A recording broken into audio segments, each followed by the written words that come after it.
All right, we're back. We had some technical difficulties, but we're back live. Thanks for sticking with us. Yeah. So we were talking about the DC movies, talking about the different movies there. The Shazam movie, I just want to say I'm excited for it because as a kid, that was one of my favorite characters. Mm-hmm. The big red cheese. I even watched that horrible 70s live action version of it that I look back on and just shiver. But I love that character. So I'm actually kind of excited that they're going to have his movie. I can understand your frustration with Batgirl because I thought that would be coming out sooner rather than later. Yeah, also, it's like why even announce it? Like, because they made it seem like, oh, Joss Whedon, like, because they were like, Joss Whedon's doing Batgirl. Right. He's also helping finish Justice League. Right. So it's like, so were you trying to tell me that Batgirl's next? No, it's 20 years from now. It's not 20. It's probably going to be 2 years, maybe 3 years. I think it's going to be like 4 or 5 years. It's literally the bottom. Like, it's next to Batman being at the bottom of the list. I don't think it's going to be that long. I think they're going to probably push it to 3 movies a year, like what Marvel's done. Marvel's shown you can successfully put one out in the spring, one in the summer, and the fall, and you can make a very good living doing that. Yeah. And people will come watch it. And we have already seen that Justice League's been pushed back to the fall, which is interesting because normally that sort of thing would be a summertime movie. But it's been pushed to the fall. I mean, it's in the fall, but it's going to make tons of money. You know it's going to. Yeah, it's going to be the big. Yeah, so it's what? Thor is the 3rd of November, and then the 17th is Justice League. Yeah, and I think Thor is going to be amazing. I'm super stoked for it. Mm-hmm. I think Thor is going to be amazing because they're making it Guardians Volume 3. Not really what it feels like. It's basically, it's going to be Planet Hulk mixed in with a lot of Thor mythology, which I think is going to be phenomenal because Thor has gone through this process where he's lost his hammer, where he has to do all these other things in the comics, and it's kind of cool. You're going to get to play that story. You're bringing in Hela, which is a fantastic character, and guess who's playing her? It's now I can't think of her name. Yeah, I said that, and then I'm like, Is it Kate? Yeah, Kate Blanchett. Yeah. Thank you. Do you know it was supposed to be Charlize Theron? I did not know that, but Yeah, that would have it's worked released. also. Yeah, I would have been happier. I'm not a big Kate. I think she's going to be great in this I role. don't know why. I like Kate. Especially in a role like this, I think she's going to be fantastic. I just wish but again, I just recently saw Atomic Blonde, like mere hours ago. Right, exactly. And Charlize is just, I mean, she's built for action movies. Like, she is. She's like one of the few that does all of her own stunts. She's amazing. I give you that. She would have been great in that. In fact, she was the one bright spot in that horrible Sleeping Beauty movie. The Huntsman? The Huntsman. Oh my gosh. I like both of those movies. All I can say is my favorite part is when the evil queen is far better looking than Snow White, you got a problem. So. Well, it's kind of hard not to be it's kind of hard to be better looking than Charlize Theron. Hallie Atwell could have been Snow White. That would have been so hard. Like, I feel bad for anybody that's supposed to be the fairest of them all next to Charlize Theron. Yeah, but who did they pick? They didn't pick a good actress at all for that. Like, I would feel awful. I would feel awful. Like, someone's like, hey, so we want you to be Snow White. Sweet. Next to Charlize Theron. Nope. Not going to do it. No, never mind. How much you paying? Nah. How much you paying me? I'm not going to do it. Are we going to do she's not the fairest of them all? Like, maybe. I don't want to do it.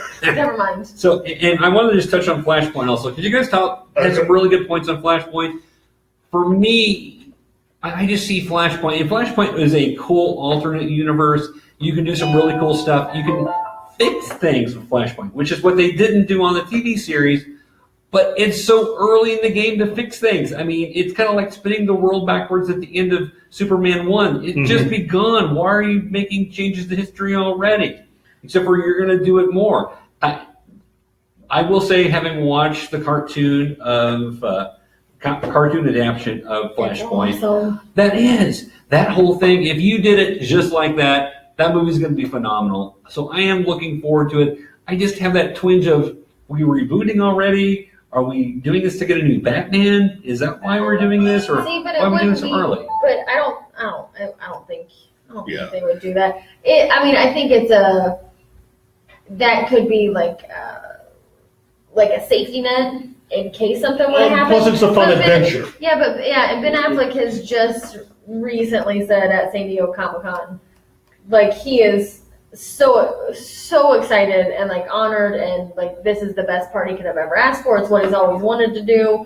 And, like, Ezra Miller was also laughing, like, don't believe the hype. Like, because, again, I think they see as actors, you know, because we talked earlier about, like, the extensive reshoots and how Keith brought up, like, he doesn't think they're actually reshoots. He thinks they're add-ons, which is a completely different thing, because reshoots make it sound like there was an issue that had to be solved. And, like, even the cast are like, we didn't do extensive reshoots. Like, that wasn't what happened. Yeah. But, again, they can't tell you what happened because they can't give away what's going on with it. So it's one of those things that, like, I don't think they're putting Flashpoint in because they need a fail-safe for a reboot. I think they're putting it in because I think as soon as people saw Jeffrey Dean Morgan and Lauren Cohen, literally that night after people saw BBS, the internet went insane. Well, this is going to be our Flashpoint Batman and Joker. And here's the other thing about Barry Allen. We haven't seen how the big screen Barry Allen is different than, say, the 2 television versions that we had. You know, he may not be a scientist. He may not be with the police force, which means he may not have done any real experiments as far as the levels and how far he can push his power. Being able to do Flashpoint, that particular Flash in the comic was someone who knew enough to be able to push his power that far. So, again, as I said earlier, if you had a situation where a loved one died and you figured out that you had the power to be able to write that, basically as a human being, as a young man, really, you'd want to be able to do that. So that's the thinking on that. It's not so much thinking of it as, you know, we're going to use this to reset everything. It's the thinking that I have the power to do this, let me do it. And thus, I think that's the direction that they're going with the story. Sure. And you hear Barry say in the Justice League trailer, which is like a funny moment, but he's like, I don't do battles, like I run really fast. Like, push people. You know, like I push people and then I run away. Like, he's like, I don't really know how to do this. So another side to Flashpoint is it could be a complete accident.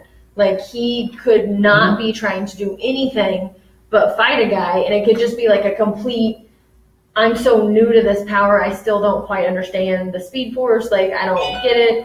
And it's like, he literally just does it by accident, and it's like, crap, now I've really screwed up. That's what the girl that plays Iris, which I'm not a huge fan of. But anyways, she said something funny on, like, she said something funny that they posted that, like, she would change Barry's name to Damn It Barry. Like, because it's true, because he just keeps screwing up because he tries to do good and he just doesn't understand, like, anything that his powers, like, entail, I don't think. Mm-hmm. And that version of Barry actually has science experience. Right. So, you know, I just think that this is going to be a fun adventure. I think it's going to be something that will allow and open up the possibilities, really, of the multiverse, because I don't think they've ever really let that go with DC. I think that's still something that even the television show, even though they say they do it, they've never really explored it fully. Right. And as of right now, it's a useful thing to use to be able to go back and forth and visit Supergirl, which is pretty much... And if they wanted to, like, to appease the fans or whatever, I don't think they should always do fan service, but... as a fan, you should always service me. Yeah. I'm okay if you don't, I guess, because sometimes my opinions are completely off base. But, like, it would be fun. I mean, that would be a fun way for them to bring Grant. Television, yeah. You know, like, you could bring Grant to where he's running through... And he stops and he thinks he's at the right place and he runs into Grant and he's like, and Grant's like, ooh, you're not supposed to be here. And then, like, our new Flash, Ezra, is like, oh, sorry, man. Like, my bad. Yeah. And then, like, just runs to another world. It's like, you could do fun little things like that. Like I don't know. Like, I think that would little sides, little cameos, little quick things. It doesn't have to be huge. Yeah, it doesn't have to be huge. Like, literally, like, bumping into yourself, and it's like, Well, Is again, that what I look like on that Earth? as a fan of the television series, that's one of the things that I was hoping to be able to have maybe a cameo by Adam West, as an older Bruce Wayne of a different Earth, and to have other people, even Linda Carter, on there. Instead, they just put her on Supergirl. Yeah, well, as the president. You could still do that. She does a fine job there. But. Yeah. It's just that overall, again, like anything else, Hollywood has what they like to do with these characters versus what fans have read and seen, and sometimes it's a good idea, but more often than not, it usually is not a good idea at all. Again, looking towards a lot of the television attempts by Marvel. Not counting Agent Carter, not counting, in my opinion, Agents of S.H.I.E.L.D., and not counting all their Netflix stuff. Their Netflix shows are pretty on point. Solid. Defenders, baby. Oh, I'm excited about Defenders. I'm not gonna lie, I want a second season of Jessica Jones. Me too. I'm tired of waiting and they're for going it. to give us I'm one. tired of waiting for it. They're going to give us one. I'm very impatient. You are. I'm very Wait a little while. impatient. Come on, girl, you're young. Wait a little while. Very impatient. well, and me being older, I've waited a long time to see all of this stuff. Right. And to see it done well. Yes. Because a lot of the stuff we got when we were younger wasn't done very well. Especially the Marvel side. Just horrible attempts at it.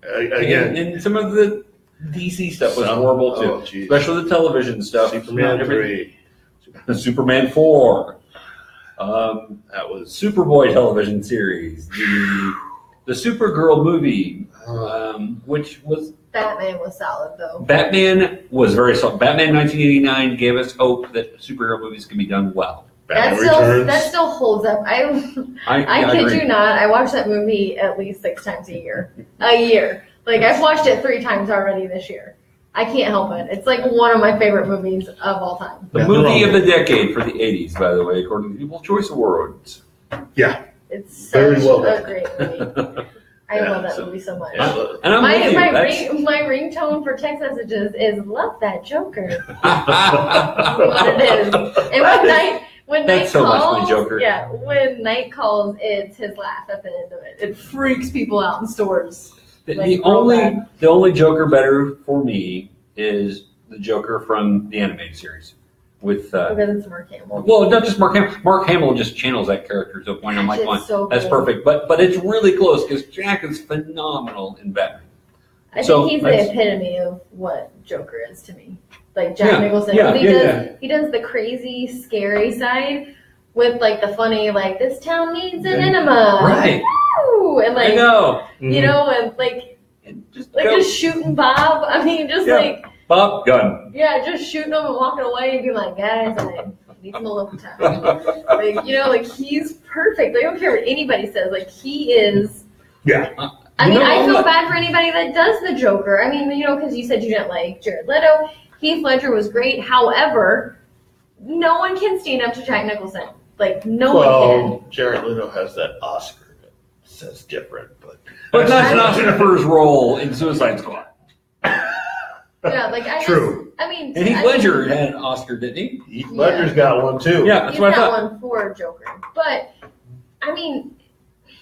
and part of me wonders too sometimes, and I'm not trying to take away from his performance because I think it's fantastic, but was it like a circumstantial thing that it was more not just for what he did for the Joker, but it was just kind of his career, you know what I mean? More of a career thing as Ledger? well. Maybe. For Ledger, and I'm not trying to take away from there's that performance, possibility, but that was a phenomenal performance. It was. It was. It's But just to me, he's still not the Joker. That still I drew pictures of it. I have shirts of it. I loved what he did. It scared me. It scared me to my core of certain scenes. Yeah. To me, that movie was 30 minutes too long, and it was 32 minutes long of Batman. I just wanted Heath Ledger. Which is coming from a Batman fan. Yeah, it just was 30 minutes too long.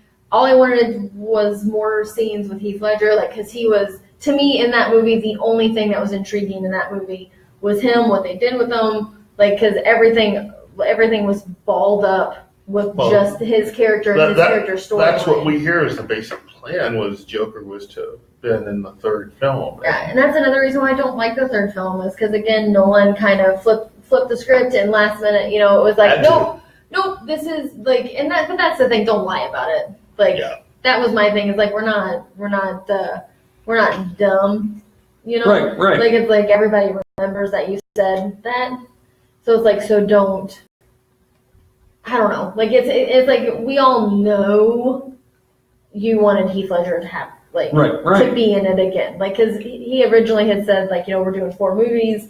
Joker is going to be the lead in the second. The third one, he's going to be, like, in Arkham. And then he's going to come back for a big showdown, like, in the fourth one. And then it was like, well, he passed away. And then Nolan, like, released a statement. No, like, we are never going to do that. Like, this is kind of the plan. I've always wanted to do Bane as the third one. And so, I mean, it's just never really set well with me. But, like, he scared me as the Joker. But he lacked the comedic, crazy side of the Joker. Agreed. He was he had the crazy down. Yeah, he was sadistic. He wasn't crazy funny. Like, you know what I mean? Right. Like, he just didn't have that. Yeah, I can see that. I don't know. Like, look, I've enjoyed all the Jokers. I've enjoyed all the actors.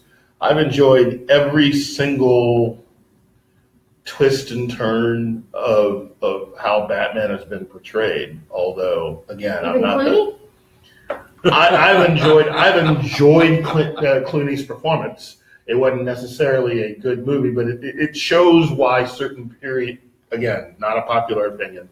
It shows why certain periods of that comic book, I think, don't work out. No. And for me, I am not the biggest Batman fan of the 50s stuff, which means I'm not the biggest Batman fan of the 60s series. 60s TV, yeah, right.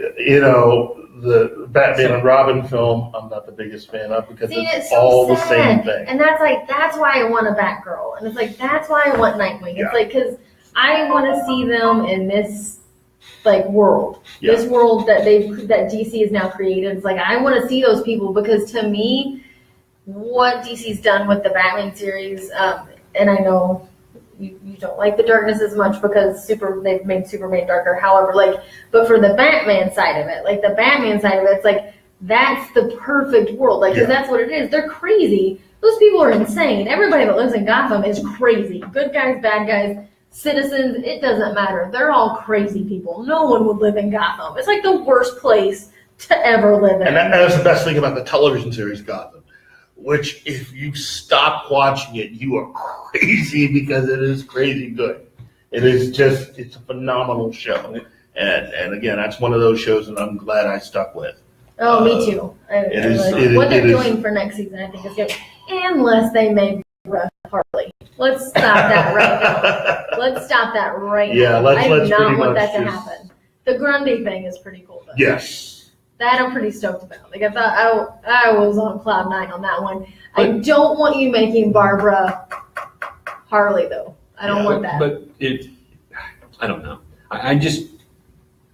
I feel like the show suffers from bringing in all these villains too soon, somewhat. And bringing in Grundy right now, who's going to fight him? You don't have Batman yet to fight him. You've got Bruce running around, sort of, where I'm still wondering if he's not Owlman instead of Batman, but I don't know. It's good. I enjoy it. I watch it, but you can only do so much with Gordon, I think, before you have worn the character thin for the show. But I think they have the Smallville problem. Is they, which, and I love Smallville. Like, I'm not saying I love Smallville. Own all the seasons. I don't care what anybody says. It's a fun show.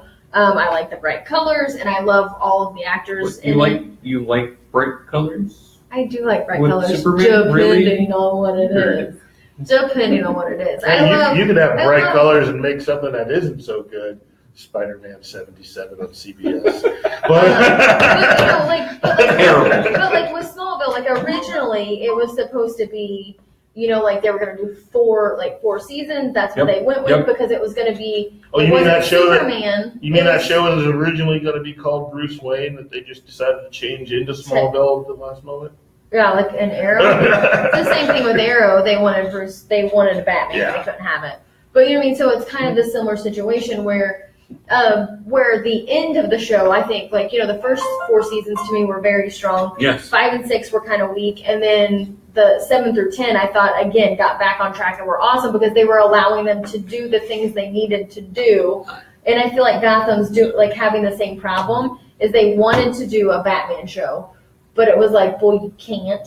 Like, you can't really do a Batman show. So they said, okay, well, we'll do a show about Gordon and have Batman and, like, these other characters kind of, like, in the background. And then, like you said, like, you can only do so much with Gordon before people are like, well, no, I want Batman. Right. Like, I want Batman. And it's like, so I feel like they're trying to rush some of the Bruce Wayne stuff to try and get him to that Batman status a lot quicker. Yeah. I agree with you. And I will say, as far as Smallville, I enjoyed Smallville, but to me, the last episode of each season, which is supposed to be the big fight scene, everything else, just lacked in the last, especially 3 seasons. You had these great big bads, and we come up with just horrible ways to take care of them. I mean, so I left every season going, really? That's how you beat Doomsday? Really? That's how you beat Zod? Really? That's how you beat Darkseid?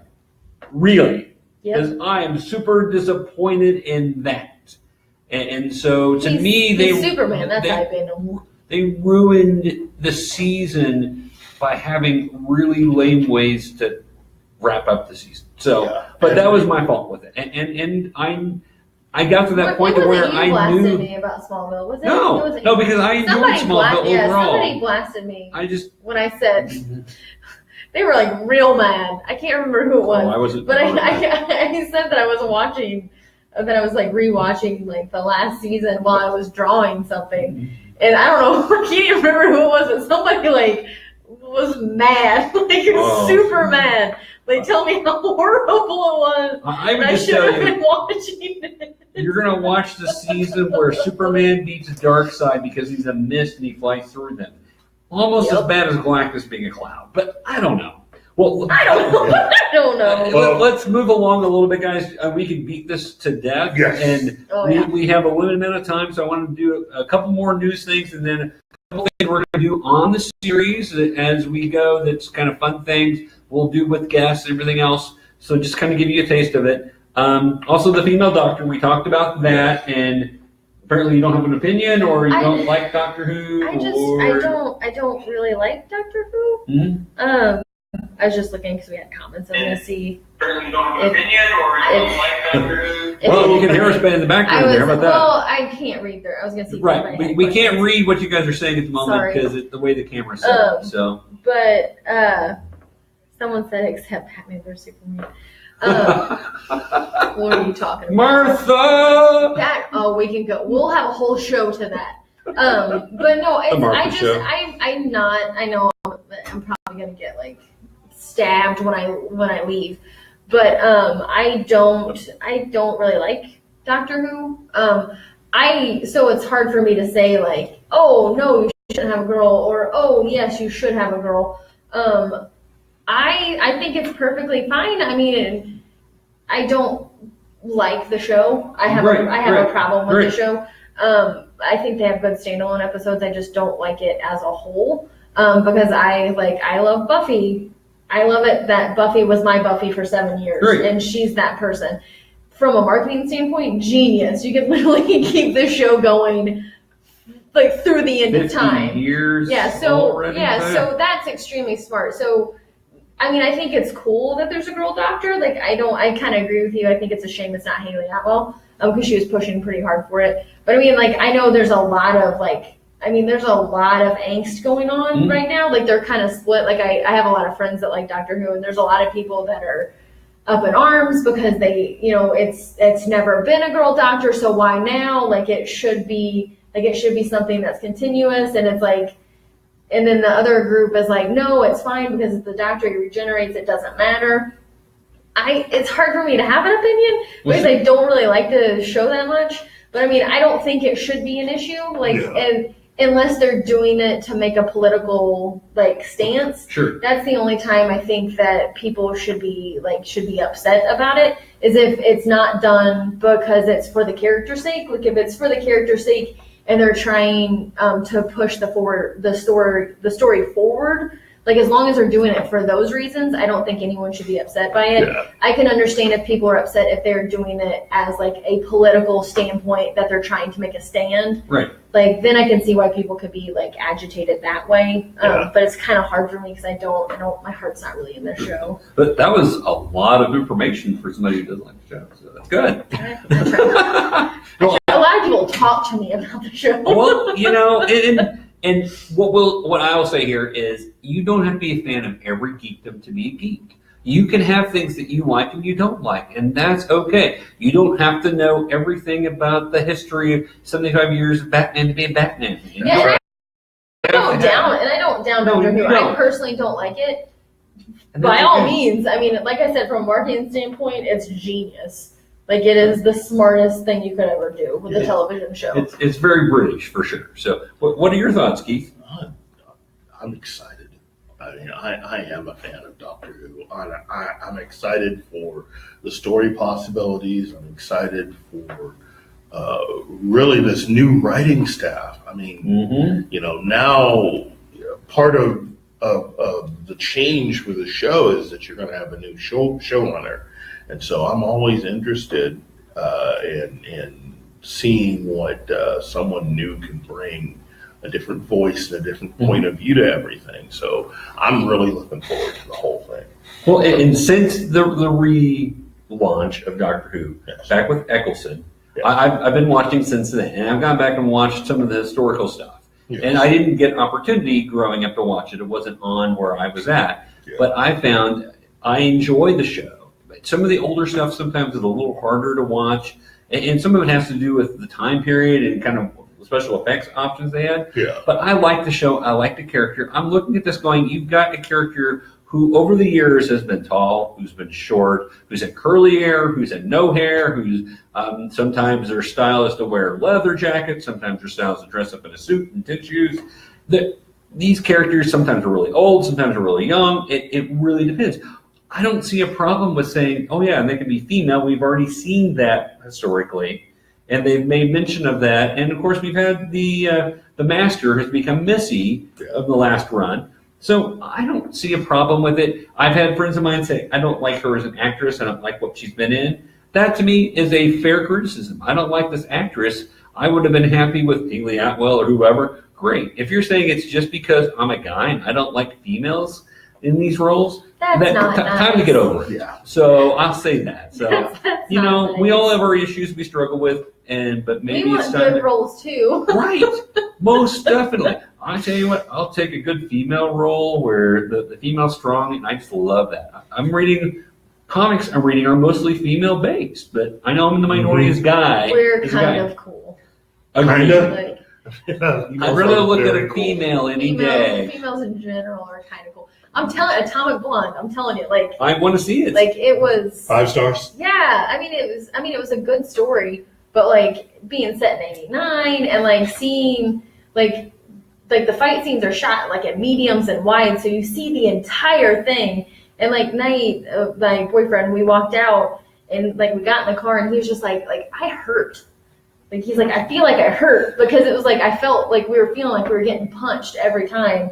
Like, because it looks so real, and it's just a testament because they have a weak female character in the movie, and they have a strong character, so it's fun. Like, they have them both because it's realistic. Not every female you have in a movie is going to be a strong, like, female lead. And that's true in society. Nice. Yeah, and it's nice to see, like, what they did because they offset it. Like, they're like, so here's this type, and, like, they show you, like, them, like, just like how they interact, like how one thinks versus how the other one thinks. I don't know, it's really neat. Like that's just another prime example of like a phenomenal, like female driven film that has like realistic fighting in it. But. So basically you're suggesting that everybody go see it. Yeah, go watch it. It's really good. I mean it's R, like it's hard R. Like I guess I should say that. Some people don't take your kids to see it. Don't take your kids to see it. If you get easily offended, don't go see it. Yeah, there's nudity. If you don't get offended easily, go see it because it's a cool movie. Yeah, it is. All right, one last thing on news. I don't know if either one of you guys watched Supernatural or ever have. I do. Still do. I haven't got to see this past season, but I do watch it. What did you think of the news of the spin-off series Wayward Sisters? I'm excited and concerned. I'm concerned because it's been, 13 years now, just about? They're about to start 13th season. Yeah, so they're about to start their 13th season, and so this whole entire time, they've never been able to have, we're about to get kicked out. So they haven't ever found something that that has stuck with fans. So I'm concerned if now they're just getting to the end of the line where they're just throwing something out there, and it's this is it. Or if they've really done research and it's no, this is something that people the ratings are higher when these people come back. So it's I'm excited because I like that supernatural world. And I don't know, Jensen Ackles said he dreamt the season finale of Supernatural and that it does not end well. So I don't know. I could see that.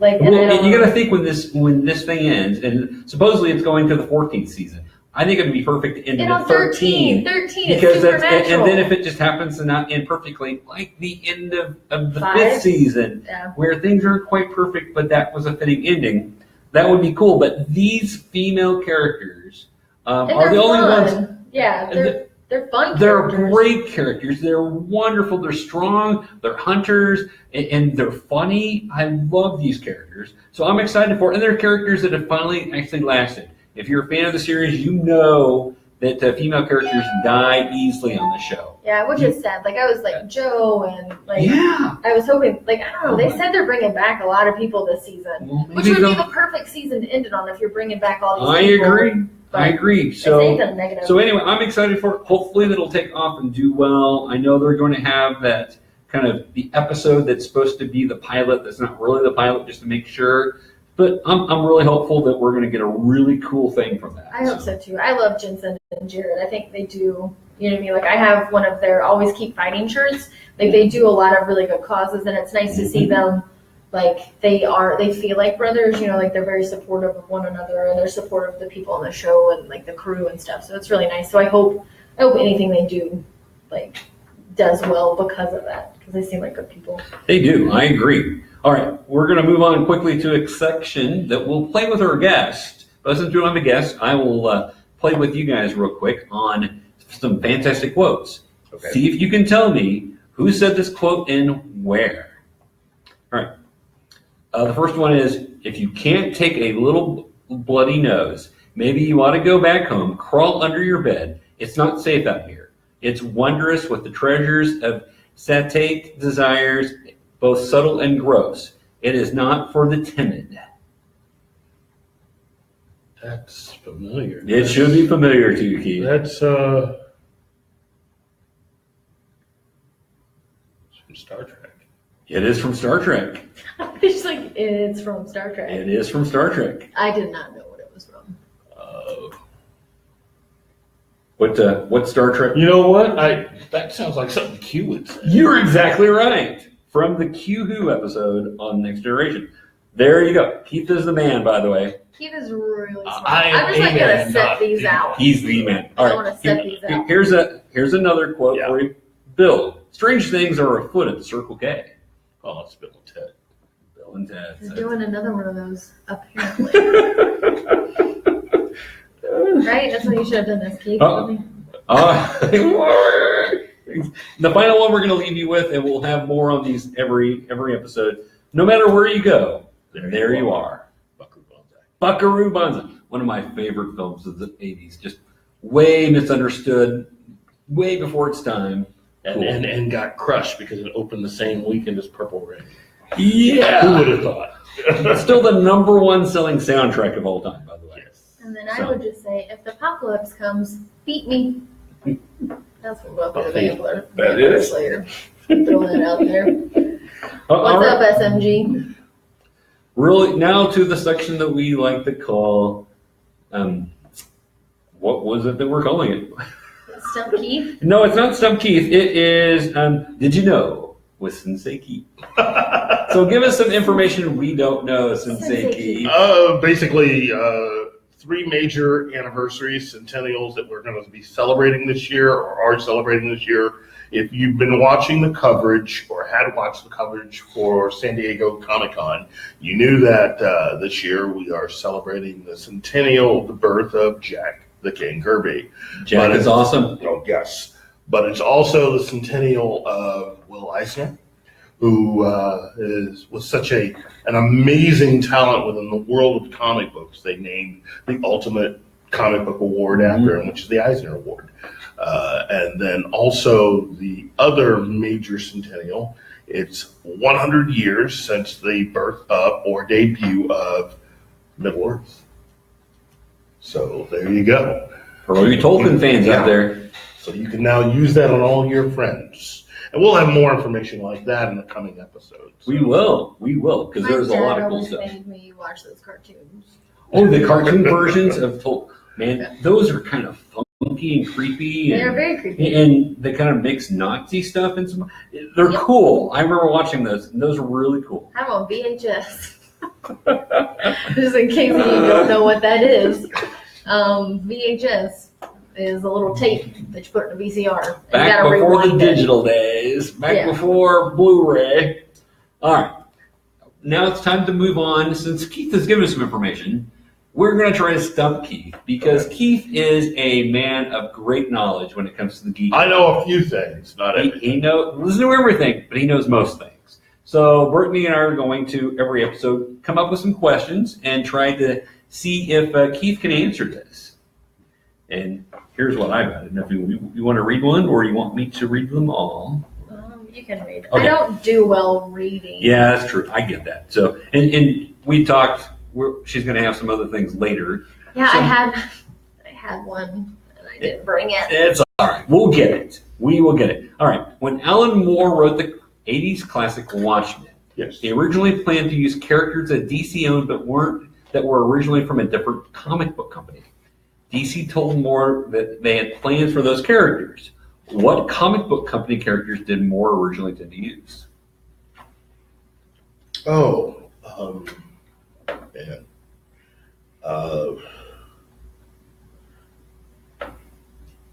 Charlton. That's right. Oh my god. And being what characters with Charlton? Let's see. Blue Beetle. Mm-hmm. Who he made into Owlman instead. Captain Atom. Yep. Who ended up being Phantom Lady. Yep. And The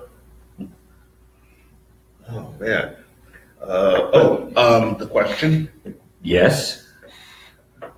So when you see Watchmen, the movie, or if you read the comic book, then you can start thinking those other characters were actually supposed to be those. And you can tell that a lot of those characters have those traits are very similar. Yes. I mean, the Question and Rorschach, they're pretty much the same, other than the Question's mask doesn't move. So there's some really cool stuff there. All right, awesome. So we don't get to stump him on that one. 1 for Keith, 0 for us. What was the first Marvel comic book not to have the Comic Code Authority approval, and why? Oh man.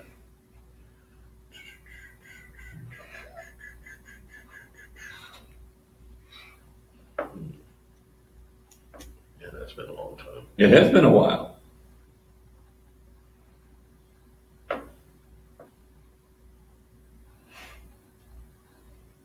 We may be tied up. We may be. I want to say. You may get this. No, I don't think I'm going to get this. I want to say Spider-Man. Oh my gosh. Okay. And what was happening in Spider-Man? That's correct. It was a Spider-Man comic, which is a good guess anytime you're asking for something to happen in Marvel. I have no idea. All right. Well, we will give you that one because it was Spider-Man. Spider-Man issue 96. They were dealing with Harry and drug addiction. Yeah. They were asked by the government to write a story talking about the abuses of drugs. The Comic Code Authority said, no, you cannot do that. And they said, we're going to do this because the government asked us to do this, and drugs are a problem. And so they did that, and that was the first one to break the Comic Code Authority from the time that it was implemented in the 50s. Mm-hmm. So 2 for Keith. This one is in your wheelhouse, so I expect you're probably going to get this one. Which founding member of the 80s New Teen Titans with a Wolfman Perez run had applied for membership with the former Titans team and was denied?